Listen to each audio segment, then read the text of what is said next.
Yang saya hormati Pak Rektor, terima kasih atas kehadirannya. Terima kasih atas nanti ada rencana menghibahkan. Terima kasih. Kemudian kepada seluruh pimpinan redaksi yang bisa hadir pada acara hari ini. Ya, saya tahu hari ini adalah hari Minggu. Jadi tentunya banyak sekali yang sudah punya acara, terutama acara keluarga. Tapi alhamdulillah ya, banyak sekali yang hadir pada acara hari ini. Yang saya hormati ini Pak Wakil Ketua Umum, ada dua Wakil Ketua Umum IKAL ini. Wakil Ketua Umum IKAL satunya Pak Mustafa Abu Bakar. Mohon berdiri Pak supaya kenal. Pak Mustafa ini dulu mantan Gubernur Aceh, mantan Kapolda, mantan Menteri BUMN, kan gitu toh. Ya, kemudian Wakil Ketua Umum 2 Pak Togar Sianipar, Komjen Pol Purnawirawan polisi ya. Beliau Wakil Ketua Umum 2, dan di polisi itu ada dua orang yang statusnya penyanyi. Ini beliau ini penyanyi sama Pak Ito ya. Pak Ito ya. Pak Ito hadir enggak? Oh, Vietnam. Kemudian kalau di TNI Angkatan Darat, ini sekilas info saja, juga punya dua penyanyi ya, status penyanyi. Satu namanya Jenderal TNI Wiranto, nah itu penyanyi, suaranya bagus, pakai perasaan. Yang kedua kasar kita sekarang, Jenderal TNI Dudung Abdurrahman. Itu yang lain itu hanya sekedar bisa nyanyi. Seperti saya ini hanya sekedar bisa sedikit nyanyi lah. Kalau di Angkatan Laut Pak Cipto, siapa lagi? Angkatan Udara Pak Joko Suyanto. Yang saya hormati juga mungkin di sini Pak Prof. Gumilar ya, yang segenap jajaran stafnya. Ini inisiasi dari acara hari ini sebetulnya digagas oleh ISC ya, IKAL Strategic Center. Dan hadirin hadirat yang tidak bisa saya sebut satu persatu ya, yang saya cintai, yang saya banggakan. Pertama tentunya mari kita tidak pernah berhenti untuk memanjatkan puja dan puji syukur kehadirat Allah Subhanahu wa Ta'ala. Alhamdulillah hari ini kita bisa berkumpul dalam acara.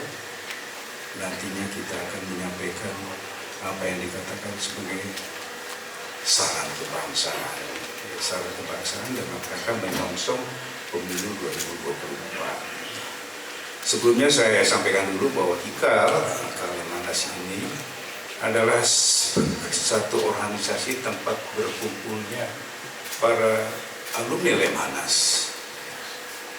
Alumni Lemhanas yang satu lembaga yang sangat prestisius. Jumlah anggota IKAL ini termasuk juga anggota TAPLA ini dalamnya IKAL NAS ya. Itu jumlahnya lebih dari 22.000 ya. Jadi ini satu organisasi yang cukup besar dalam jumlahnya.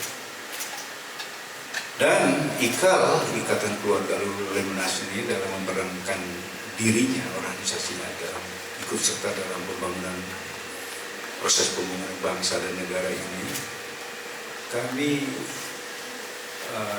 berusaha menyesuaikan dengan dinamika situasi yang berkembang dinamis ini, dan tetap pada satu jati diri IKAL ya, yang utamanya adalah kita ini berwatak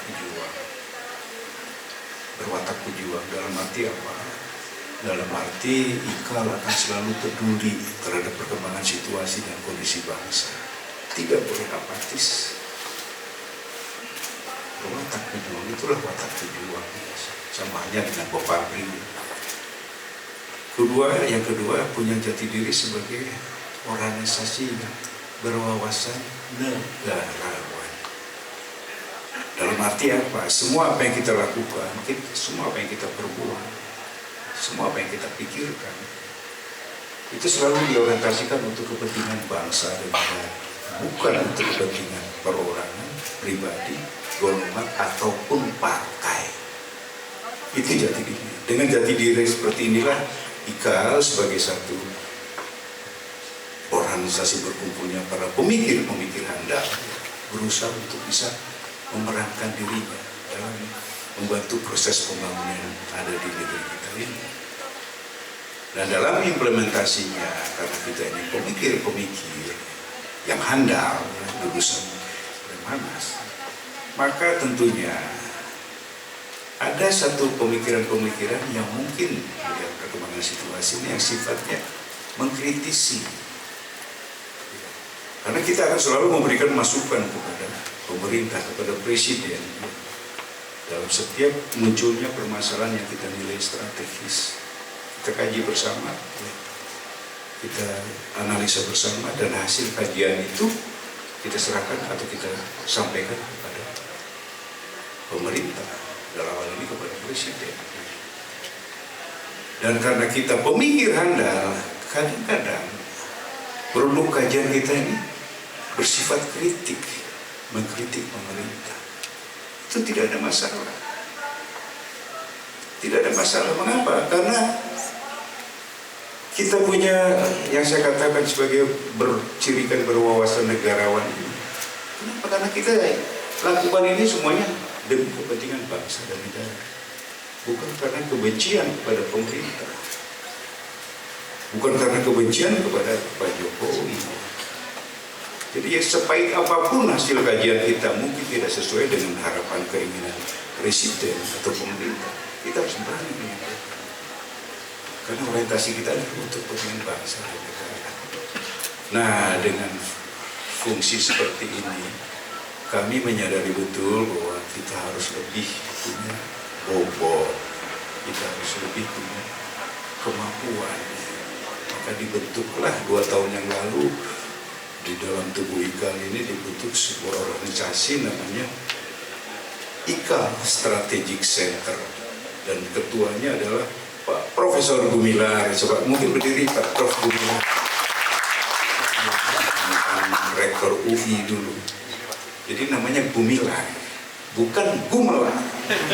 Beda. Jadi jangan ada wah ini apa kolusi apa. Oh,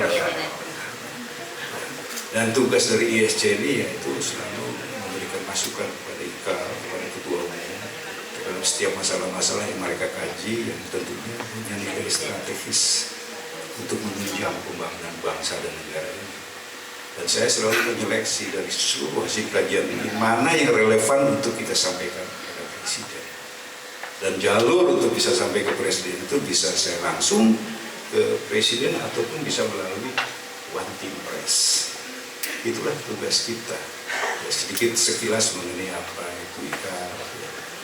Kemudian saya ingin yang nantinya ada kaitannya dengan apa yang harus kita sarankan, apa yang harus kita pikirkan dalam pemilu 2024. Kita harus bisa dulu membaca sejarah kita. Beberapa tonggak sejarah terjadi. Banyak sekali itu. 1908, 28, 45, 66, 98. Saya tidak akan mengulas yang terlalu.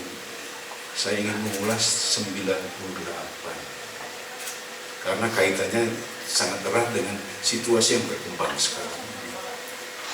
Yaitu terjadinya satu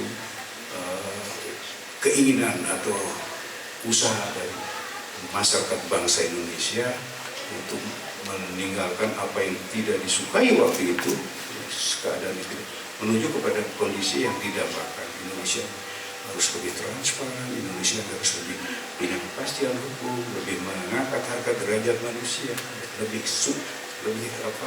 sejahtera. Ini tujuannya ini dengan satu spirit namanya reformasi 98.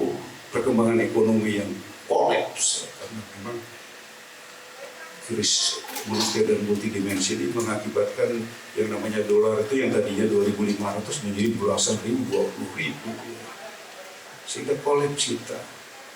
Nah, situasi seperti itu menjadi trigger bagi menyatunya riak-riak tadi yang ada ini menjadi gelombang. Maka terjadilah gelombang namanya gelombang super the people's power. Maka jatuhlah pemerintahan Pak Harto yang sudah 32 tahun ini. Muncullah pemimpin baru, Pak Habibie, dan muncullah kemudian satu tekad masyarakat bangsa Indonesia untuk meninggalkan apa yang tidak benar, yang tidak baik terjadi masa lalu ini, menuju ke Indonesia kita datang dengan satu spirit, namanya spirit reformasi. Nah sekarang persoalannya, kita bertanya, sudahkah kita berada pada situasi kondisi yang kita dambakan ini? Masih jauh. Masih perjalanan menuju ke sana itu masih jauh. Spirit reformasi berjalannya mungkin lambat. Dan inilah, ternyata reformasi yang kita lakukan itu di samping menghasilkan sesuatu yang positif dari perkembangan kehidupan bangsa ini, juga mengeluarkan residu-residunya, dampak-dampak negatifnya. Kita bisa lihat salah satu buah dari reformasi itu adalah suasana kebebasan yang teramat bebas. Kan begitu. Nah, kebebasan yang teramat bebas ini yang sebagai hasil dari reformasi, seharusnya kita nikmati bersama. Bangsa ini harus menikmati kebebasan bersama. Kita nikmati itu. Tetapi tentunya dengan satu catatan, kita harus bisa memanage kebebasan ini. Jangan kebebasan teramat bebas ini kita biarkan berkembang menjadi sesuatu yang liar. Kalau ini kemudian berkembang menjadi sesuatu yang liar, maka pada gilirannya ini menjadi ancaman terhadap persatuan dan kesatuan bangsa.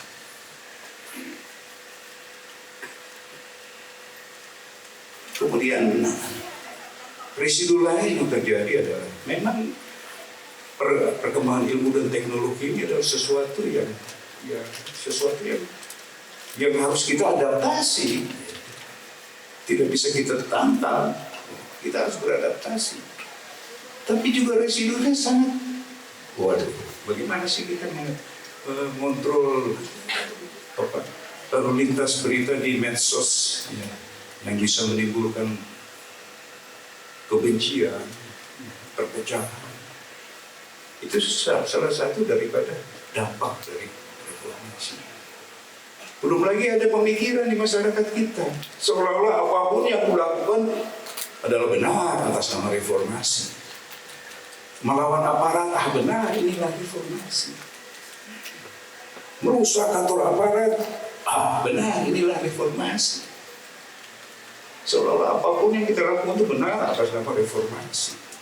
Saya sering cerita, saya kan waktu itu Pak Gubernur, saya Gubernur Lemhanas.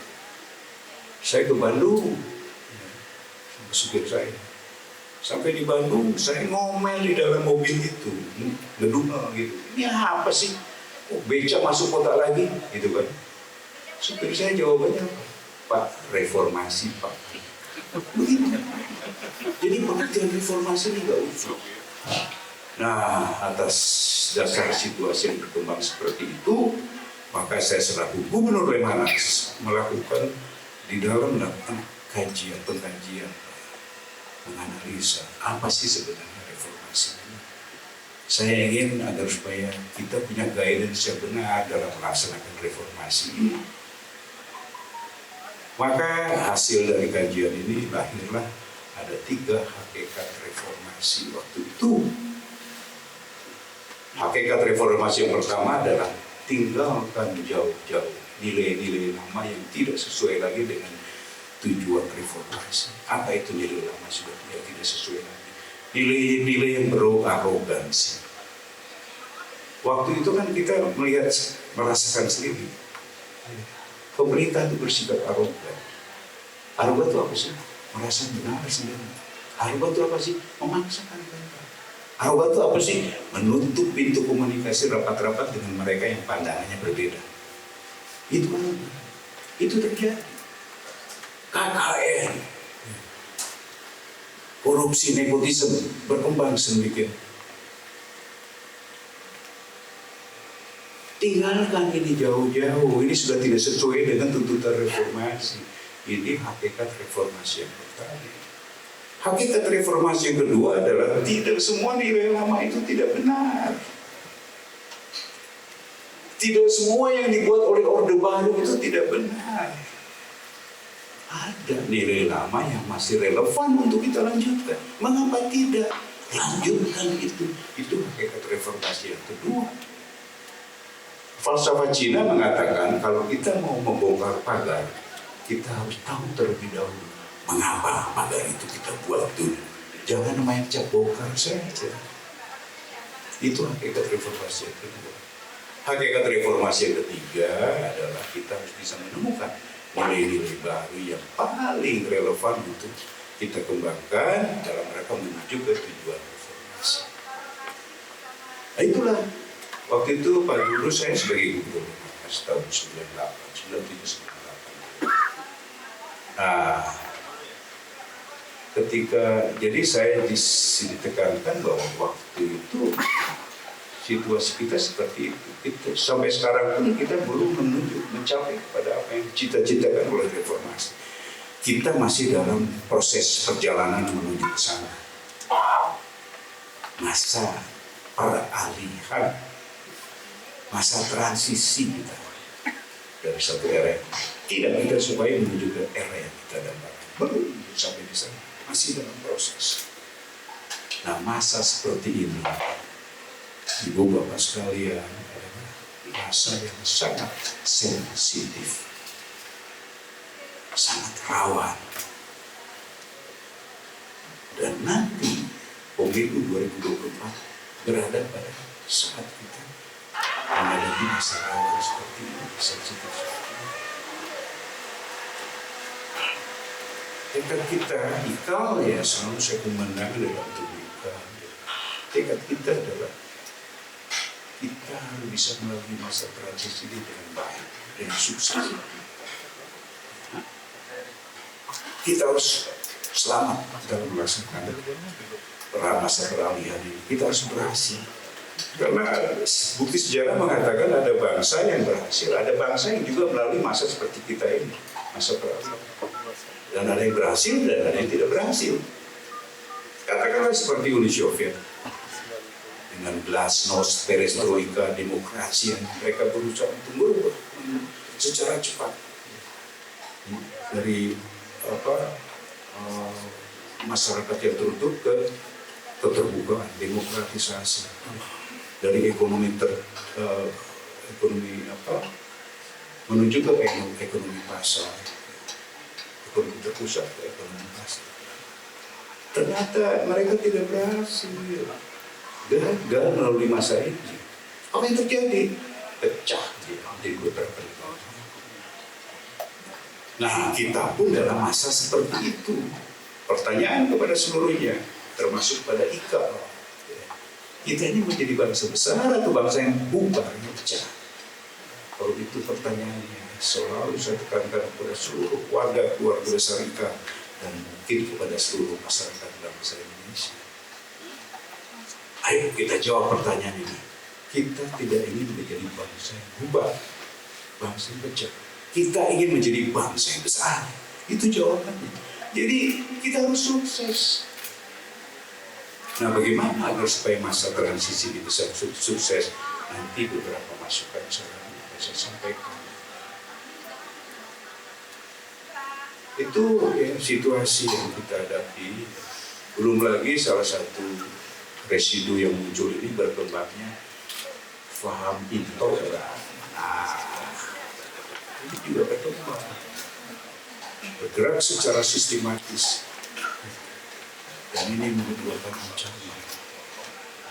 Di sini saya ingin menyampaikan kepada saudara-saudara keluarga besar kita, juga mungkin keluarga besar Lemanas dan semua ya, bahwa akan hal NKRI dan Pancasila.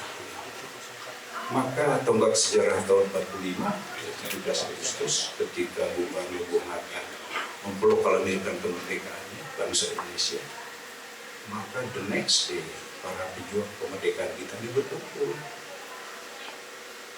What next setelah kita merdeka ini? Ada dua faktor utama yang dipertimbangkan.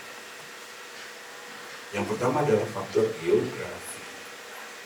Kita ini negara kepulauan terdekat dari Aceh sampai Papua. Letak itu strategis. Negara kepulauan yang indah. Kita bisa lebih berperan. Utamanya dalam rangka mencegah jangan sampai pemilu 2024 lebih jelek daripada pemilu 2019. Pemilu 2019 itu ya kita semua melihat dan merasakan betapa prihatin kita. Ya.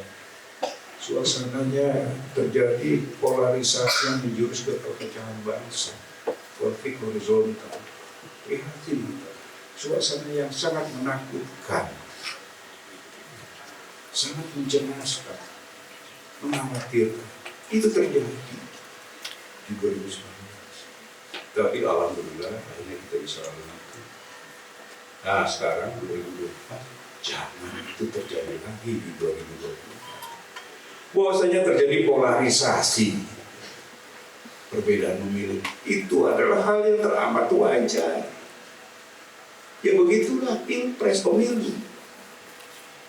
Yang tidak wajar itu kalau satu pasangan calon dapat 100%, satu pasangan calon 0%. Nah ini tidak wajar. Hanya disinilah ya kita semua harus memperlihatkan satu sikap yang betul-betul didasari oleh rasa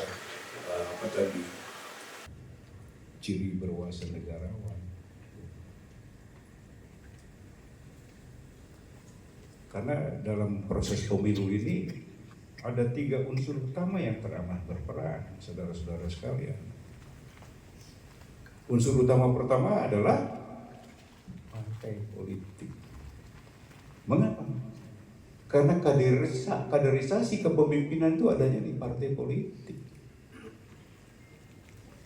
Akan hal ini IKAL, pabrik tidak bisa ikut campur. Itu urusan mereka. Mau pakai koalisi merah putih, badak putih atau apa, buaya putih, urusan mereka itu. Kita nggak bisa ikut campur. Kita hanya bisa ikut mengamati, dan kita sangat berharap dan berdoa. Semoga yang namanya berdoa berharap partai politik pun begitu, bisa membaca terbaik untuk rakyat, itulah yang terbaik untuk partai politik. Jangan, kita sih nggak bisa ikut campur, tapi kan kita lihat dengan prihatin, kadang-kadang lucu gitu loh, menggelikan kadang-kadang. Terbukti dengan drama politik yang kemarin terjadi ini membuktikan bahwa di politik itu tidak ada kawan yang sejati, yang ada adalah kepentingan. Di politik bisa terjadi sennya belok kiri, tiba-tiba belok kanan. Itu bisa terjadi, dan kita hanya bisa senyum, ketawa, geli. Kita nggak bisa ikut campur. Unsur kedua yang teramat berperan adalah KPU. Terhadap KPU pun kita tidak bisa ikut campur. Itu urusan mereka.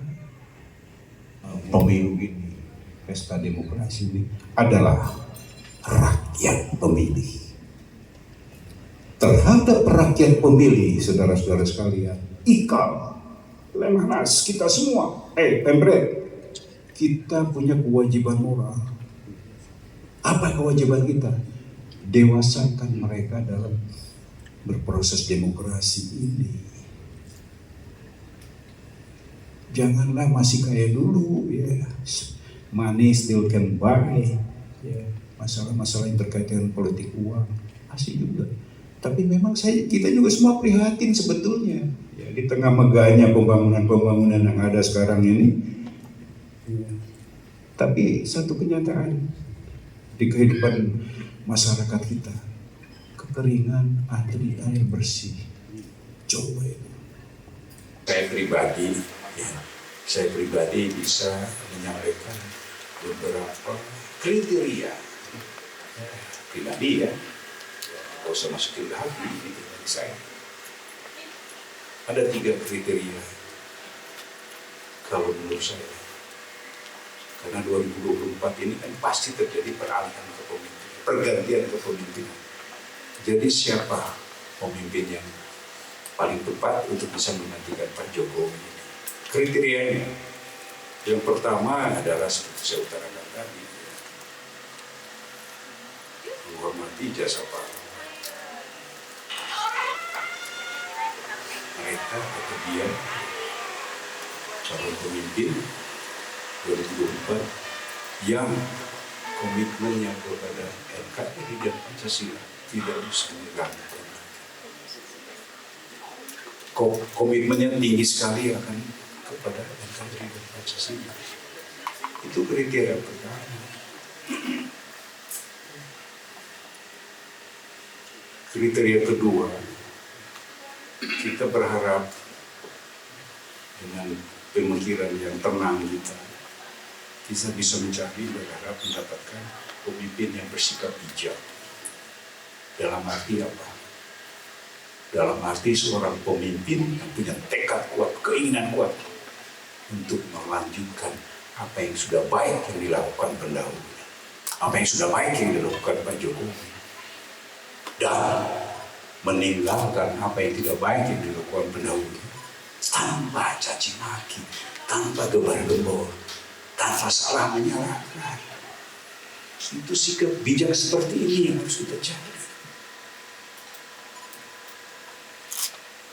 Jangan begitu jadi pemimpin nanti mencari-cari kesalahan yang lalu, digembar-gemborkan. Nah, tidak seperti itu. Yang baik dilakukan oleh pemimpin yang lama, lanjutkan. Yang tidak baik tidak usah dilanjutkan, tanpa gembar-gembor, tanpa caci maki, tanpa salah menyalahkan. Dan yang ketiga, ini saya perlu sedikit penjelasan untuk kriteria yang ketiga ini. Bahwa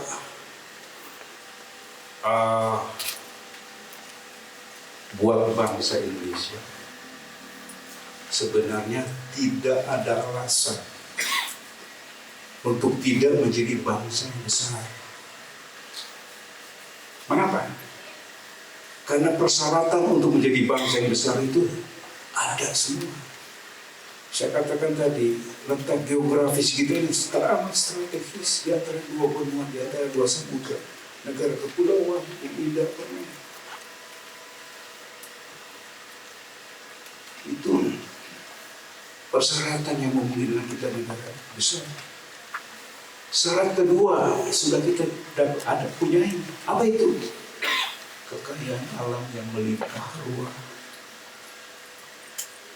Negara-negara lain itu matanya hijau lihat kekayaan alam kita ini. Iri mereka. Kekayaan laut kita saja, negara-negara di utara kita ini, matanya hijau lihat ikan kita ini. Mereka pada mencuri. Jadi kita ini negara yang mempunyai kekayaan alam yang sangat melimpah ruah. Syarat ketiga yang kita punyai adalah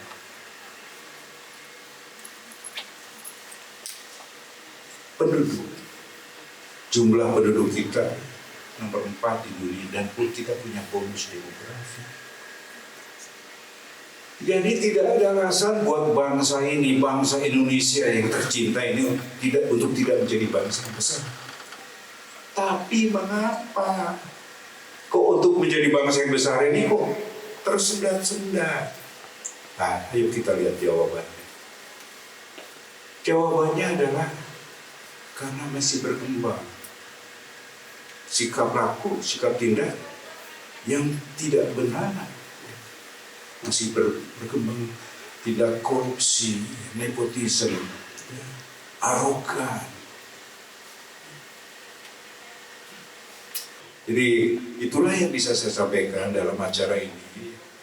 Sekali lagi terima kasih atas kehadiran saudara-saudara, terima kasih atas perhatian saudara-saudara, dan terima kasih atas pengertian saudara-saudara terhadap apa yang saya sampaikan.